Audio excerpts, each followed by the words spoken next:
Hello, கர்த்தருக்கு ஸ்தோத்திரம் உண்டாவதாக. இந்த வேலையிலையும் சின்ன சின்ன மெசேஜஸ் பார்ப்போம். தேவனோடு இருக்க என்ன செய்ய வேண்டும்? நம்ம கூட தேவன் இருக்கணும். நம்ம என்ன செய்யணும்? தேவ சத்தத்தை கேட்க பயம் வருகிறதா? பயம் என்பது பாவம்.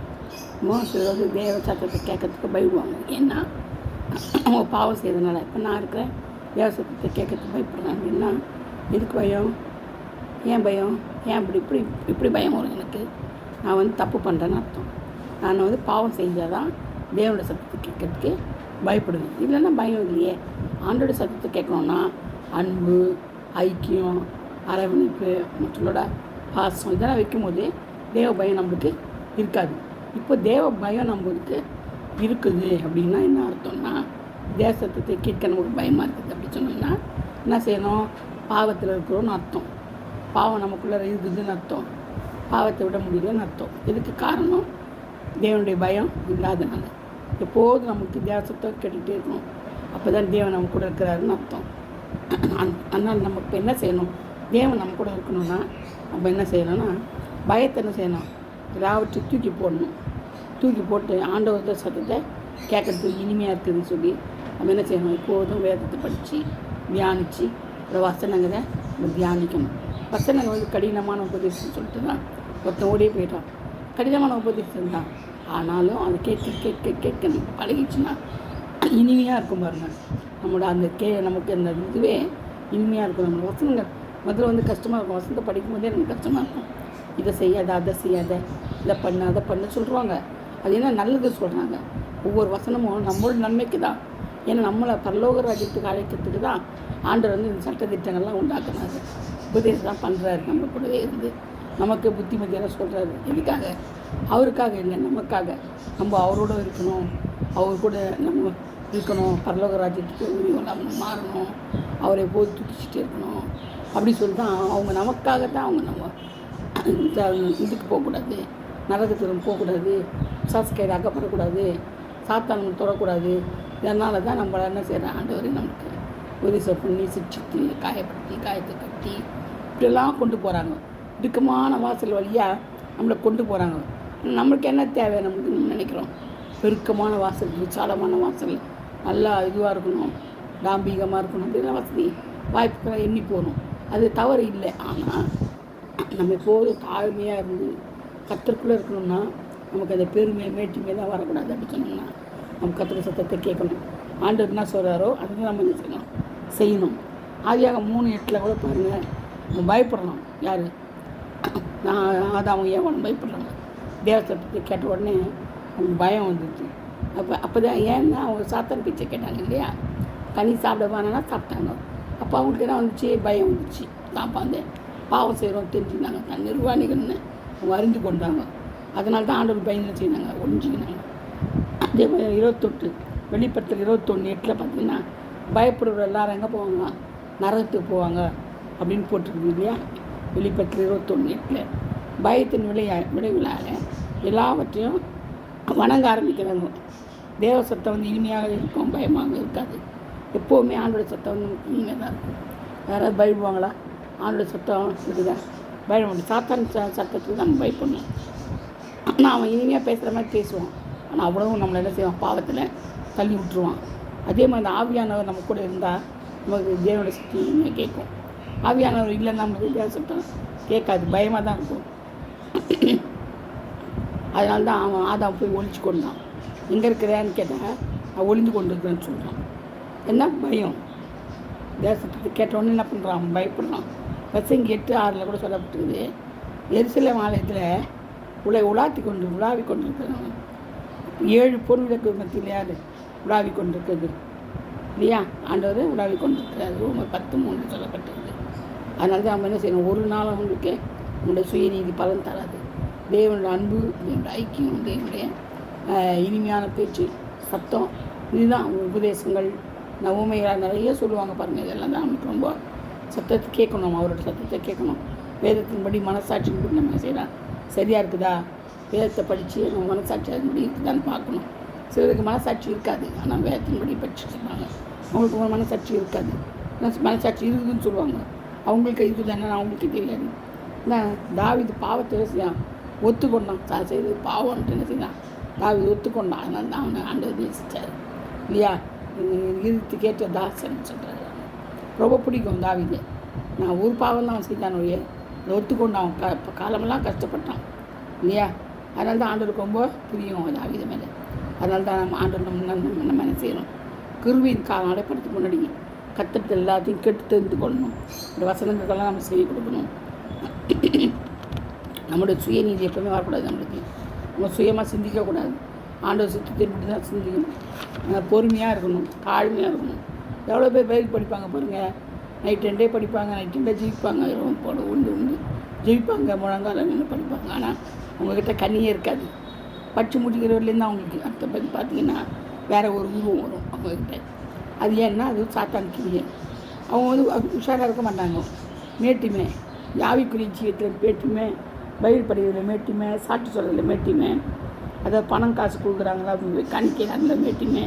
இதில் இந்த மேட்டுமையெல்லாம் சேர்ந்து சத்துரு கிரி ஆகி போகுது. சாசன் கிரியை தன்மை வந்துடுது. அதனால தான் அவங்க அந்த மாதிரி என்ன செய்கிறாங்க, கிரி செய்கிறாங்க. ஆண்டவர் எப்போதும் பாருங்கள் ஒரே மாதிரி தான் இருக்கிறாரு. ஒரே ரட்சிப்பு, நமக்கு ரட்சிப்பு வசதியை கொடுக்குறாரு, எல்லாமே தராரு. ஒரே அன்பாக தான் இருக்கிறாரு. அவர் என்ன செய்ய, நம்ம தான் பாவத்தில் உழுந்துற முடியும். அவர் நம்ம கிட்ட கரெக்டாக அன்பாக நேசித்து நமக்கு என்னென்ன செய்யணும், என்னென்ன கொடுக்கணும், என்ன பண்ணணும், ஏது நம்மளுக்கு இது கொடுத்தா நல்லாயிருக்கும், அது கொடுத்தா நல்லாயிருக்கும், இது கொடுத்தா நம்ம கெட்டு போயிடுவோம். அதனால் அதுக்கு வேண்ட அந்த மாதிரி ஆண்டு யோசித்து நம்மளுக்கு செய்ய வேண்டிய காரியங்கள்லாம் செய்கிறாரு. நம்ம செய்கிறோமா தேவசத்துக்கு அறிந்து தேவனுக்கு பிரியமானது நம்ம ஒரு நாளும் செய்கிறதே கிடையாது. நம்ம இஷ்டம்தான் செய்யணும், நம்ம இஷ்டம்தான், நம்மளுடைய அதிகாரம்தான். மாம்ச இச்சை தான் நம்மளுக்கு. மாம்சம் என்ன சொல்கிறதோ அதான் செய்யணும். ஆனால் ஆவிக்குரியபடி நம்ம நடக்கவே இல்லை. ஆவிக்குரிய நடந்தோம்னா நம்ம வாழ வேண்டியதே இல்லை. தேவசத்துக்கு நம்ம பயப்பட வேண்டியதே இல்லை. ஆவியானவர் நமக்கு உணர்த்துவார், நமக்காக ஜெபிப்பார், பெருமூச்சுகளோடு நமக்காக ஜெபிப்பார். ஆனால் அந்த நம்ம ஆவிக்குரியவளாக இருந்து நம்ம ஆராய்ந்து அறிந்து கொள்ளணும். நம்மளே நம்ம ஆராய்ந்து அறியணும். நம்மளுடைய கண் நம்மளுக்கே தெரியுமே. இப்போ நான் உங்கள்கிட்ட பேசிகிட்டு இருக்கிறேன், நானும் எப்படிப்பட்டாலும் உங்களுக்கு தெரிஞ்சிருக்கணும். அது மாதிரி தான் நீங்கள் எப்படிப்பட்டாலும் எனக்கு தெரிஞ்சிருக்கணும். ஏன்னா ஆவியில் ஒருத்தர் என்ன செய்யணும், பகுத்தறியணும். இந்த பகுத்தறிதான் நம்மளுக்கு நல்லது. பகுத்தறியலைன்னா நம்மளால் ஒன்றும் பண்ண முடியாது. நமக்கு பொருளாசை, பெண்ணாசை, மண்ணாசை இருக்கக்கூடாது. அதுவும் பயங்கர பிசாசு சாத்தான். அதனால் இந்த ஆசையை நிலத்தின் மேலே நிலம், வீடு மேலே வீடு, ஒரு வீடு கற்றுக்கொடுத்தா போதும். உங்களுக்கு 48 வீடு, 4000 வீடு, 10,000 வீடு, 10,000 நிலம் அதெல்லாம் நிலத்தின் மேலாம் ஆசை போகக்கூடாது. மண் அது கத்தோடையுது. யார் உலகத்தில் ஆண்டவர் உண்டாக்குறது. அது மேலே இதுக்கு நமக்கு காசு வருது. இலவசமாக நம்ம கொடுத்தாரு, நம்ம என்ன செஞ்சு கொடுத்தா வாங்கி ரிஜிஸ்டர் பண்ணுறோம். அது கவர்மெண்ட்டுன்னு சொல்லிட்டு அந்த காரியங்கள்லாம் பாருங்கள், ஒன்றுமே கிடையாது. ஒன்றுமே இல்லாமல் உலகத்தில் ஒரு கெஸ்ட்டு போல் வந்து போகிறவங்க, ட்ரெயின் ஸ்நேகிதர் போல் வந்து போகிறவங்க இந்த நம்மளும் உலகத்தில் இருக்கணும். உலகத்தில் அவங்களுக்கு ஒன்றுமே கொண்டு வந்ததில்லை, கொண்டு போகிறதும் கிடையாது. அப்புறம் எதுக்கு எங்கள் பூமியில் பிரயாசம் பண்ணுவோம்? எதுக்காக இந்த பிரயாசம்லாம் நமக்கு தேவையா? இதை விட்டு பிரயாசமே நமக்கு தேவை கிடையாதுன்னு நான் நினைக்கிறேன். ஏன்னா இருக்கிறவங்கள இருந்து சாப்பிட்டோமா, நம்ம அடுத்தவங்களுக்கு கொடுத்தோமா, வாழ்ந்தோமா, அவ்வளோதான் முடிஞ்சிச்சு நமக்கு. அதே வாழ்க்கையை கொடுக்குறது தான் இருக்குது. நம்ம எவ்வளோ தான் சம்பாதிச்சாலும் நான் மற்ற சொந்தக்காரங்களுக்கோ பிள்ளைங்களுக்கோ பந்தங்களுக்கோ கொடுத்தா கூட நன்றி இருக்காது. கடைசியில் வாங்கி தின்னுபிட்டு எப்படின்னா செஞ்சுன்னா கேட்பாங்க. நம்ம அதை விட வெளியாளுங்களுக்கு நம்ம கொடுத்தோம். ஏழைக்கு இறங்குறோம், கத்தரிக்கே கணக்கு கொடுக்குறான். ஏழை அவன் பணக்காரன் பாருங்களேன். இப்போ நான் ஒரு பணக்காரியாக இருக்கேன்னு வச்சுக்கோங்க, வச்சு நான் பணக்காரியாக இருக்கிறேன். நீங்கள் என்ன பண்ணீங்க, எனக்கு காணிக்க தெரியுங்களா? நான் பணக்காரின்னு சொல்லிட்டு நீங்கள் ஒன்று பண்ணீங்க, எனக்கு தரமாட்டீங்க. அப்படி கிடையாது. கத்தர் ஏவுகிற எல்லாருக்கும் காணிக்க கொடுத்து தான் ஆகணும். எந்த சபையில் போறியோ அந்த சபையில் காணிக்க செலுத்தணும். எங்கே அப்பம் பிடிக்கிற கண்ணுக்கு போறியோ அங்கே தான் நீங்கள் காணிக்க செலுத்தணும், உங்களோட தசபாகத்தை செலுத்தணும். அது இல்லாமல் மற்றபடி மிஷினரி பிள்ளைங்களுக்கு இதெல்லாம் ஊழியர்களுக்கு நிதர்சனம் கொடுத்து ஆகணும். உன்னுடைய உலக இதனால் என்ன சொல்கிறது, உலக சம்பாதித்தனால ஆத்துமாக்கள் ஆதாயப்படுத்திருந்தார் ஆண்டவர். அழிந்து போகிற உலக சம்பாதிச்சு அப்போ நமக்கு ஒன்றுமே பிரயோஜனம் இல்லை. அப்போது நம்ம சம்பாதிச்சு என்ன பிரயோஜனம்? ஒரு பிரயோஜனம். அப்போ என்ன செய்யணும்? கொடுக்கணும். இருக்குதோ இல்லையோ கத்தரியோ நம்ம கொடுக்கணும். இருக்கிறவங்க இருக்கிறதே வச்சுருக்கோம். இன்றைக்கி 1 கோடி இருக்கோம், இவ்வளோ பேர் அழிஞ்சு போச்சு பாருங்கள் பூகம்பத்தில். அதே சொல்லுக்க முடியுமா? இருந்துச்சு கிடையாது, அழிஞ்சு போச்சு. அவள் தான் அவன் ஒட்டாண்டி ஆகிட்டான். அதனால் நம்ம இப்போ தகுதிக்கு மேலே ரொம்ப சக்தியாக இருக்கிறாங்கன்னா ஆண்டவர் பேசுவோம். 2வது ஆண்டவர்கிட்ட கேட்கணும், இங்கே நான் காணிக்க கொடுக்கலாமா செய்யலாமான்னு கேட்கும்போது அவர் சொல்லுவார். அப்போ சாமுவேல் கேட்டாங்க இல்லையா, சாமுவேல் கேட்டார்ல, தாவீது போய் ஆண்டவரை கேட்டான்ல, இங்கே போட்டுமா சண்டைக்குன்னு. அது மாதிரி அவங்களாம் கேட்டு கேட்டு செய்கிறாங்க. மோசையை கேட்கலையா, யோசுவா கேட்கலையா, எல்லாம் கேட்டாங்க. தேவனை கேட்டு தான் செய்தாங்க. ஏன் நம்ம ஏன் கேட்கக்கூடாது?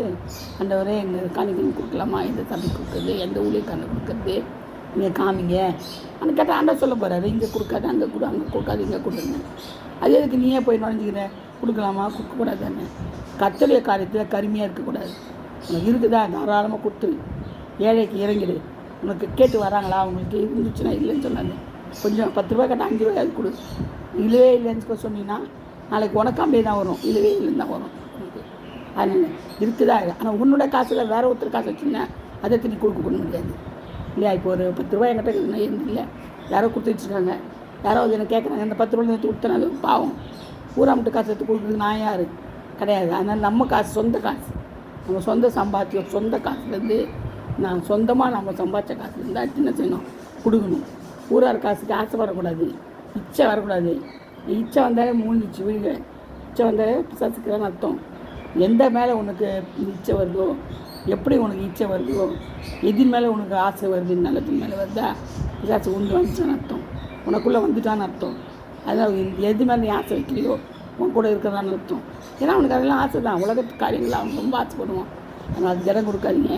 இல்லைனா நீங்கள் நிலத்தை வாங்கியோ, வீட்டை வாங்கியோ, நகையை வாங்கியோ, எல்லாம் வாங்கி வாங்கி வாங்கி வாங்கி என்ன பண்ண போகிறீங்க? செத்தா ஒன்றுமே கிடையாது, தூங்க போகிறதில்ல.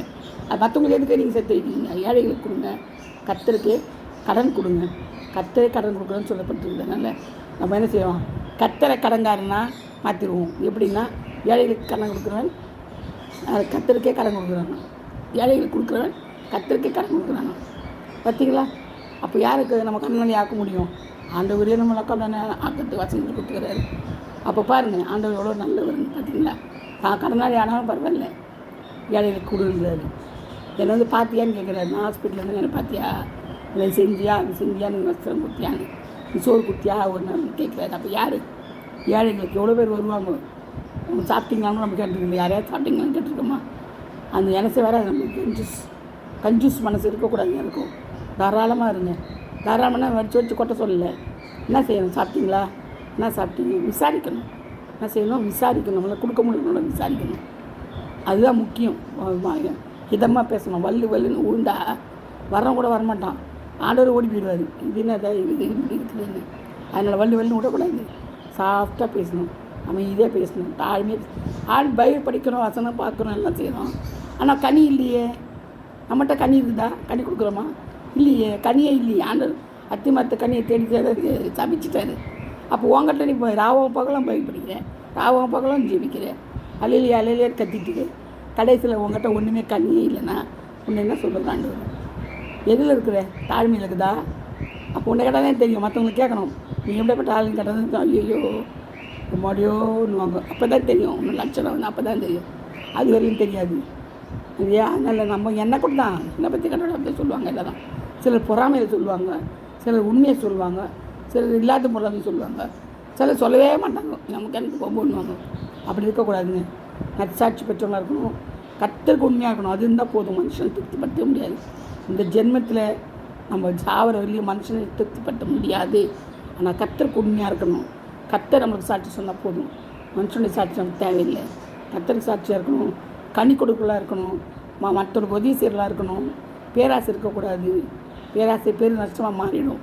அதனால் ஏழைகளுக்கு கடன் கொடுத்து, அவங்களுக்கே ஒரு சாதம் கொடுத்து, அவங்களுக்கு துணிமணி வாங்கி கொடுத்து, அதில் தான் நம்ம அதில் தான் நேரத்தை நினைக்கிற ஒழிய வேலை வேலை வேலை வேலைன்னு ஓடி பணத்தை சம்பாதிச்சு சுற்றாறு பற்றாறு பிள்ளைகளுக்கு கொடுத்து ஒரு பிரயோஜனம் இல்லை, ஒரு பிரயோஜனம் இல்லை.